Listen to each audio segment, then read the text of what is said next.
Hello, good afternoon, good evening. Happy Friday, everybody. Today we're talking about how to avoid the common mistakes in teeth whitening because I find that a lot of people are doing the wrong thing when it comes to teeth whitening. So I thought, why not address it in a webinar format on this podcast on Discover with Spinetti? And so this is exactly what I'm going to be talking about today. And of course, I have for you some exciting slides. A lot of people want to whiten their teeth. A lot of people want the best solutions with regards to having teeth that is glamorous, that they can go and show off, that when they smile, people look at them with awe. Because I mean, that's literally what we're looking for. When someone smiles, they want that impressive outlook. Well, there's a lot of things that you're not taking into account when you're whitening your teeth, and I'm here to tell you some of those things.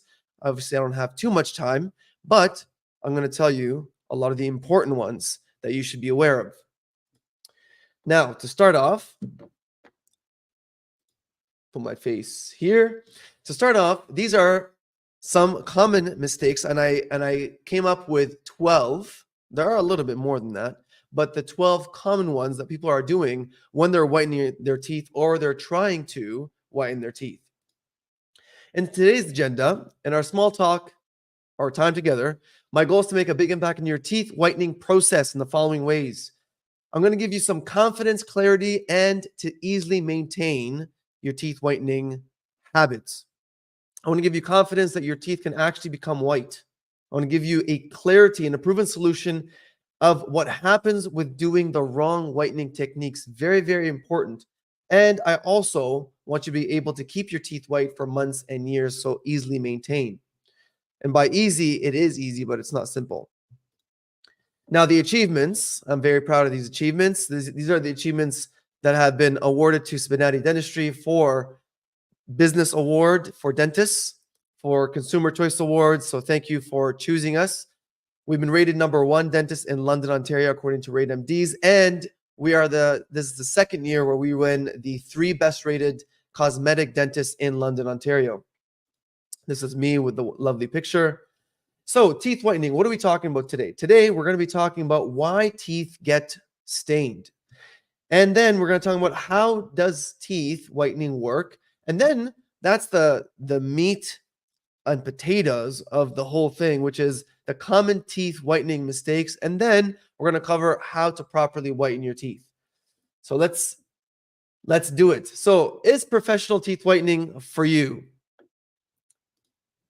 Well, to discuss if professional teeth whitening is for you, let's talk about why do teeth get stained in the first place. Well, there are, quite a few reasons, but the overlying ones are 3 of them. And as you can see here, I'm going to take my face out for a second. Let me take my face out. So as you can see here, you have, an older lady, you have someone who's smoking, and you have coffee with a heart in the coffee. Now, in terms of staining, things that would get your teeth stained, and I would tell this to any of my patients. I'm going to remove this just for a second. I would tell this to any of my patients that anything that would stain a white t-shirt would stain your teeth. But there are things that actually stain your teeth a lot more than, for instance, orange juice. Because obviously orange juice would stain a white t-shirt. But some of the things I'm sure you've heard of is coffee, smoking, and wine. So the red wine, those are the 3 most common things that stain your teeth. Other things that stain your teeth are anything related to berries, any berries whatsoever, strawberries, raspberries, blueberries, blackberries, any kind of berries are going to stain your teeth. Now, the reason why I have, and actually, some people don't even know this, is that tomato sauce actually stains your teeth too. But like I said, anything can stain your teeth. But the majority of things that stain your teeth are those big 3 things, which is smoking, coffee, and red wine. Coffee/tea and red wine. Now, I did put the picture of the old lady there. And the reason why is because when we get older, our teeth naturally get quote unquote stained, or they start looking off-white. They start looking a little bit darker. And that's because of our brushing.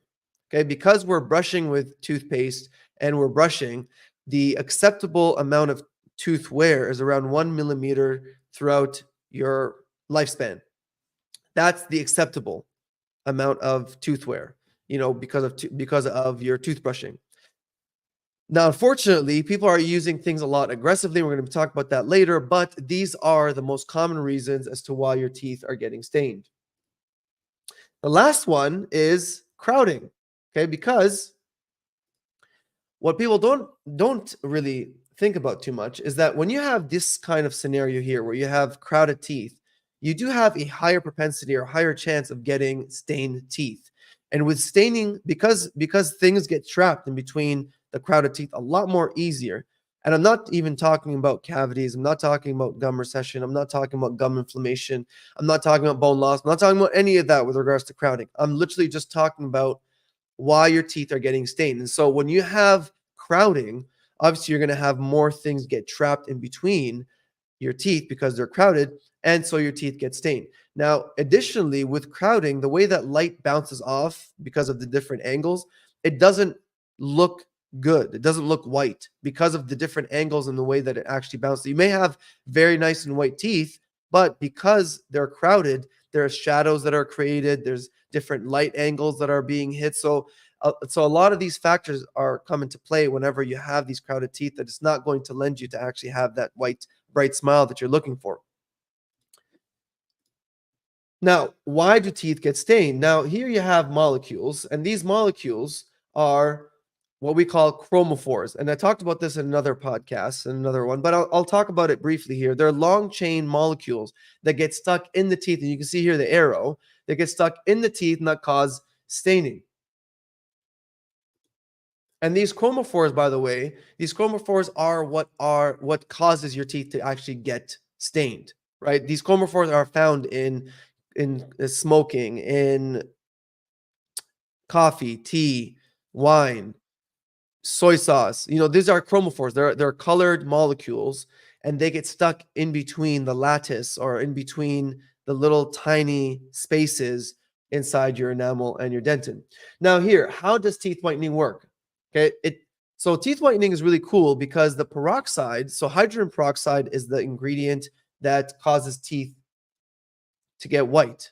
But if you're wondering, okay, how do teeth even get white? Well, as you can see here in the slide, it chops them up. So the peroxide is a reactive molecule, and it attacks the long chain dark colored chromophore molecules.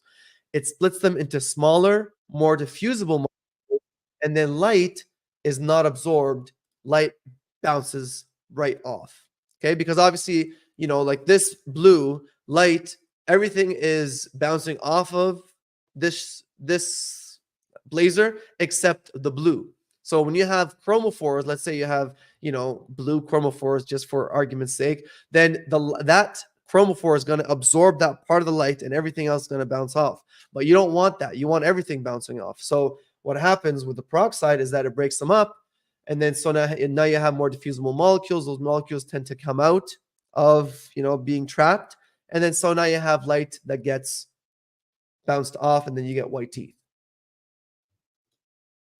Now, here are the common mistakes, common teeth whitening mistakes, and this is what this whole webinar is all about. And there are 12 of them. So here are the first 4. Now, there's such thing called power whitening. Now, power whitening is that, that light that they shine. Now, there's zero evidence at all whatsoever. There's zero evidence to suggest that this is actually an effective method to whiten your teeth. As a matter of fact, some even suggest that it's actually harmful because of the amount of heat intensity that it generates on your teeth. And that's why you get incredible amount of tooth sensitivity because of that. So that's one of the mistakes. The second one is that small light. That is completely useless. It's 100% useless. It doesn't do anything at all, not even remotely. And it doesn't work. So that's another mistake that, if you're using it and you're expecting results, because they do sell it with so many different products that you can get from the pharmacist. And I'm telling you, it doesn't work, or from Amazon or whatever, but it doesn't work. Pens. Now, the reason why I say pens don't work is because, yes, pens do have hydrogen peroxide, but you need the hydrogen peroxide to actually stay on your teeth for a large duration. And those things, they're not going to stay on your teeth. They don't stay on your teeth. And the amount of concentration that you have in that pen of hydrogen peroxide is very, very small. So you're actually just wasting your time, and it's just not going to work. So these are one of the common mistakes. Now, there are people, and it says here unsafe frequent whitening. There are people that whiten their teeth too frequently without supervision, but they whiten it too frequently, and so then they're increasing the risk of causing harm to their teeth. If you overdo anything at all, it becomes, it goes from benefit to harm. Teeth whitening is not excluded. If you think of anything at all, if you overdo it, whether it's even food, if you overdo it, you go from benefit to harm, right? You go to, you start getting fat, you start getting lethargic. If you really overdo it, you can barely breathe. So, and that's just food, right? But so you shouldn't be overdoing it.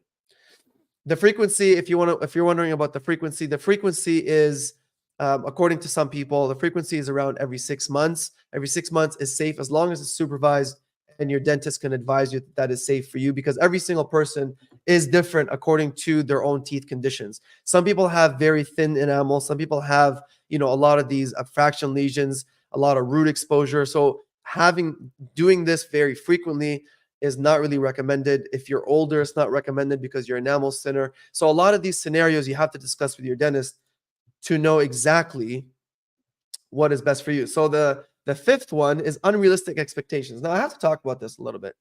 When you're whitening your teeth and you're expecting these dazzling results, what you have to understand is that your starting base is different than everyone else's starting base. So every single person is unique. That's why it's so important for you to actually have an examination before you start doing your teeth whitening, because the dentist can actually tell you, judging based on, your habits. If you're a smoker, I mean, it's a much different scenario than if you're not a smoker. If you're older, it's much different scenario than if you're younger. If you have thick enamel, it's much different scenario than if you have very thin enamel. So there's a lot of these scenarios, and people have fillings there, people have fracture lines, a whole slew of things. And so you have to really set your expectation. If your expectation is you're going to look like a celebrity after you do teeth whitening, and your teeth don't look pristine like you were just born, and you don't have amazingly thick enamel, the chance of you actually getting really nice results is very slim. Now, here's another common mistakes that people do is that they don't stop when they have sensitivity. Now, this is a problem because sensitivity, like the reason why you have sensitivity is because you've overdone it at some point, or your teeth are naturally susceptible to become sensitive. So if you're experiencing that, it's very unpleasant. Okay, so the products that we use at Spinatic Dentistry have fluoride and desensitizer. So I haven't had any patients that actually experience sensitivity after the fact. And because we have a protocol, which I'll show you, is very, very safe. So it actually, I haven't yet heard of anyone that experienced sensitivity. But if you don't have that protocol, you don't follow that protocol, you don't get the examination, and you start getting that sensitivity, then you need to stop immediately. You need to stop it for 24 to 48 hours to let your teeth heal, and then you can start it again. But then I would discuss it with your dentist right away so that they can adjust the amount of concentration and give you a proper protocol specifically for you so that you can still whiten your teeth but not get these zingers, the sensitivity. It really hurts. Now, putting too much agent. Okay, now putting too much whitening agent in the tray when you're doing it is just, honestly, it's just sorry, I skipped over this. It's just it's a waste of time. It's not waste of time, rather. It's a waste of the material. Okay, so putting too much is not going to accelerate. So all you need when you have your tray, all you need is a small dab. That's it. Just a small dab. So you put your custom tray on, then that dab actually covers the entire tooth, and you only need it in the front. Don't put it in the back. You only need it in the front, and so then that dab actually covers the entire tooth, and you have to leave it there for a certain period of time, depending on the concentration of hydrogen peroxide. Another mistake that people are doing, and this is a pretty big one actually, is that they're using these very highly abrasive tooth whitening toothpaste. Now, tooth whitening toothpaste are not all created equal. They're not all the same. Some of them are incredibly abrasive, and some of them they're good. Now, the ones that I've seen, the common ones that I've seen that actually are really good are the ones that Sensodyne makes. So Sensodyne, and I'm not sponsored by Sensodyne whatsoever. Sensodyne actually makes teeth whitening toothpaste, but they're actually, the range of abrasivity is actually acceptable. So it's good, and it won't wear down your enamel dangerously. Okay.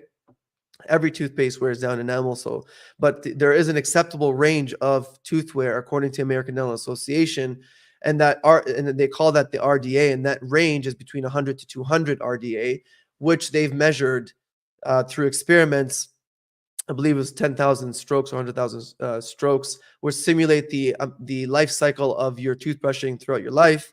And they say that the acceptable amount of enamel wear is 1 millimeter throughout your life, and that is achieved through toothpaste that have an RDA of 100 to 200. Okay, so I know I gave you a ton of information right there, but just know that if you do it, if you buy abrasive whitening toothpaste, then you're actually doing yourself a disfavor. So the one that I can just tell you straight off the bat that is probably safe for you is the Sensodyne teeth whitening toothpaste. All right, so this is 8, this is 9.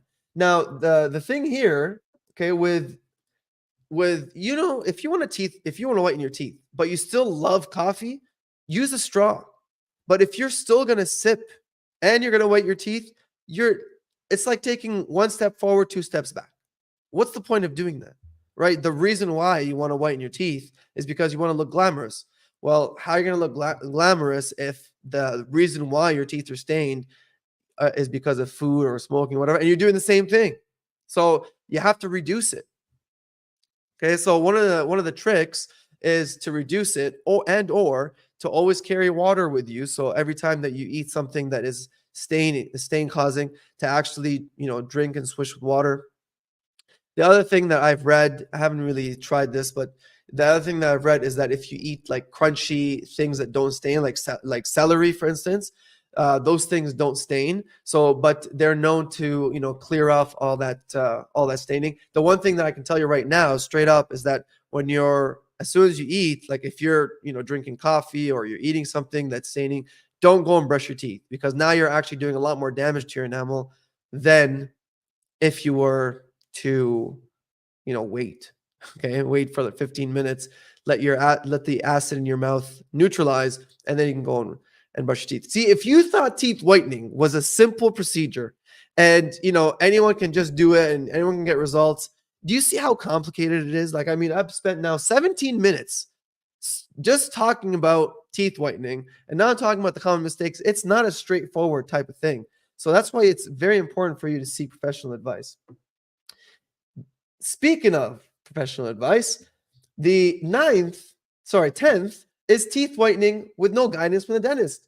When you get these teeth whitening trays or whatever from like Amazon, and you don't know these are chemicals that you're putting inside your mouth, and you have zero supervision. You don't know if it's good for you. You don't know if it's going to cause you any harm. You don't even know what you got. And you're just relying on these videos that you've seen, from testimonials of these people, influencers or whatever, that are saying, oh yeah, it worked for me, whatever.